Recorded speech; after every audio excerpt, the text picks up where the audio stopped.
Why is it difficult for INFJs to let go of the past? Now, Sales Strife asked me that question. It's a question that I've been asked by other users too, frequently enough. I don't know if I've covered it that often. I mean, I've covered it probably implicitly in an indirect or derivative fashion, like dozens of times in various videos, but let's make it the topic, the central topic of this particular video, because there's room for investigating. There really is. Again, we want to, as you know, in a lot of my video content, in a lot of my book content, I like to see what is specific to INFJs, but also, and again, focus on this. This will be relevant to this video and it's relevant to a lot of my work. And I think is important to any real understanding of any type, INFJs and other types too. You want to know what is commonly experienced by all human beings, but then through the specific prism of their type. That is to say, how knowing what your type is will illuminate the way in which you're going to go through experiences that other people go through in different ways because they have different types, okay? So for example, I'll give you an example. In the Infinite Soul, there's a chapter on love, okay? Chapter on love, okay? Is it chapter 2 or chapter 3? It's chapter 2, okay? It's called Falling in Love. Very romantic, okay?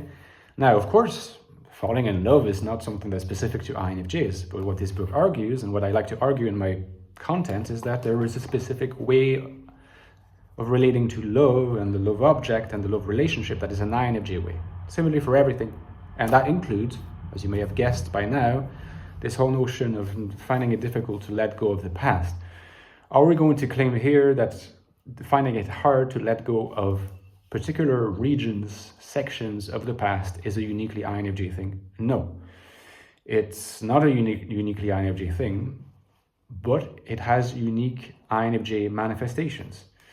First of all, I mean, if you're an introvert, on average, maybe, and particularly if you don't have high extrovert perception.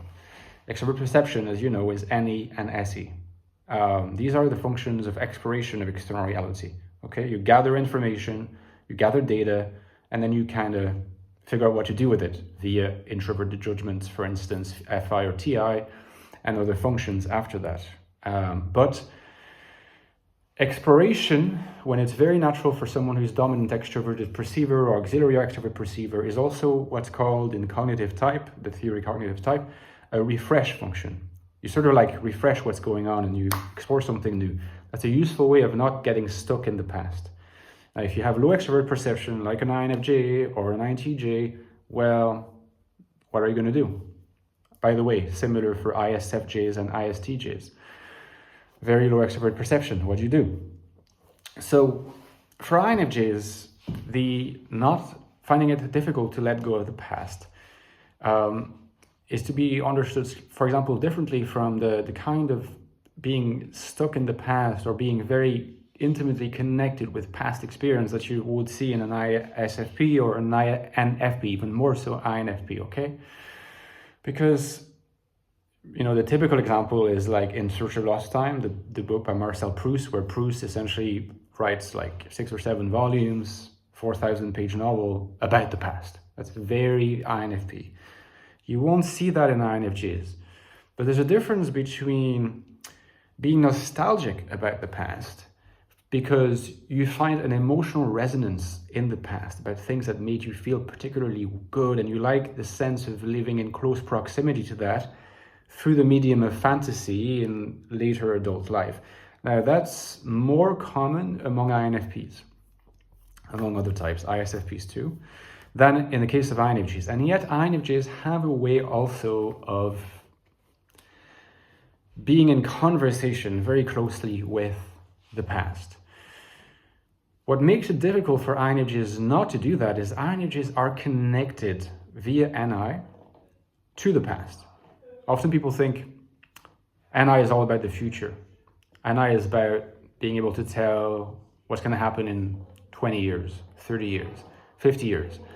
Now that's better than the sort of ridiculous notion that you sometimes come across that says NI is about guessing what's going to happen in 5 minutes. That's just not possible.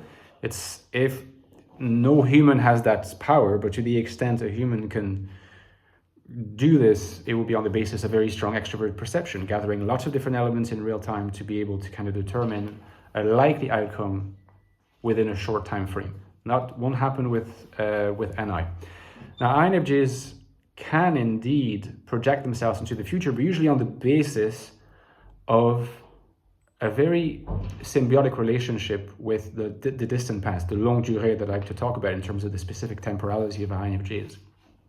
Which means that the problem that INFJs have is that they spend a lot of time in the past and they spend quite a bit of time in the future because they live at the sort of dialectic nexus between past and future. What's the main consequence? They don't really ever live in the present, okay? But it's not very emotional. And maybe I will shock people by saying this, but it's mostly emotional. There will be emotional repercussions, there'll be emotional ramifications, because usually a state of mind, a mental, mind frame, tends to have, of course, its feeling manifestations. Of course, there's no doubt about that. But existentially speaking, prior to the whole domain of feeling, in a sense, prior to your cognitive apparatus, there's the sense that INFJs are living outside of the temporal continuity between past, present, and future. And in a sense, that's also what ecstatic means, right? If my first book was called The Ecstatic Soul, it's because ecstatic means being projected outside yourself. That's also one of the elements of alienation. The thing is that NI has the quality, right, of aggregating a particular way of holistically integrating experience. So you have holistic minds that evolve with difficulty. That is to say, it's slow to evolve. It's dynamic, but the dynamism is the dynamism of the archetype, the Jungian archetype. It's very slow, it's a glacial pace, right? It lends itself to lots of advantages for INFJs when they are interacting with the distant past or the distant future, because they're able to kind of take a step back and isolate everything. But it means that on a day-to-day basis, their mental apparatus is not easily updated, not easily refreshed, not quite exploratory in the way that PE dominant or PE auxiliary people operate with, whose mental landscape is much more atomistic than holistic. I've talked about this a lot in my videos. I can go back to it if you'd like me to make a video about that again. Because this whole notion of mental holism is so crucial to understanding so many things about INFJs, about their minds, about their emotions, about their choices, their behaviors, so many things.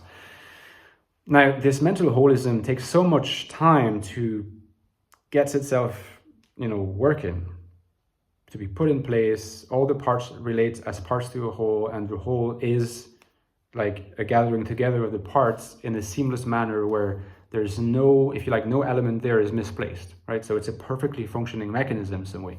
Now, to update that in light of new situations, it's difficult, right?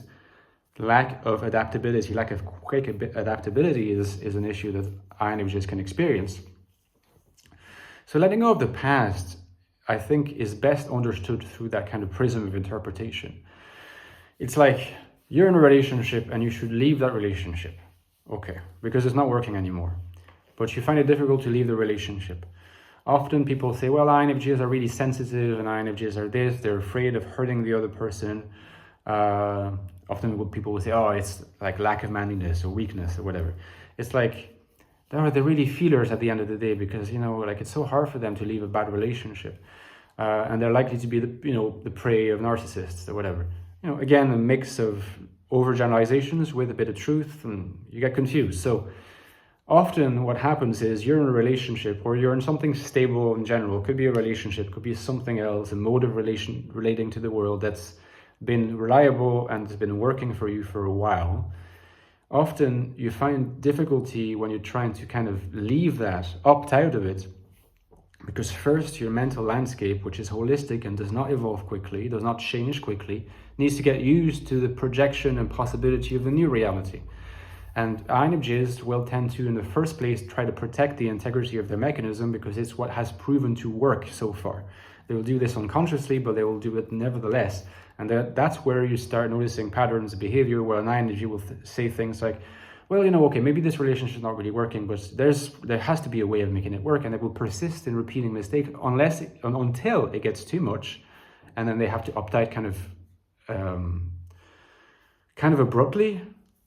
It's very similar to the whole notion of a door slam or banishment, right? When INFJs door slam, it's because they've been dealing with so much, bullshit, that they reach a stage where, like they no longer have any holding capacity.